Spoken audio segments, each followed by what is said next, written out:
വൈക്കം നഗരസഭ കൃഷിഭവന്റെ ഞാറ്റുവേല ചന്തയും ആത്മാ കോട്ടയത്തിന്റെ കർഷക പരിശീലന പരിപാടിയും സംഘടിപ്പിച്ചു.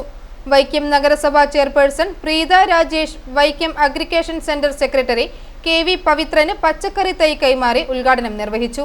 വൈസ് ചെയർമാൻ PT സുഭാഷ് അധ്യക്ഷനായി. ജില്ലാ കൃഷി ഓഫീസർ ജോസ് പദ്ധതി വിശദീകരണം നടത്തി. കോട്ടയം ആത്മാ പ്രൊജക്ട് ഡയറക്ടർ മിനി ജോർജ്, ആത്മാ വൈബയോ ഗ്രൂപ്പിന്റെ പ്രസിഡന്റ് വേണുഗോപാൽ കടമാട്ടിനെ ആദരിച്ചു.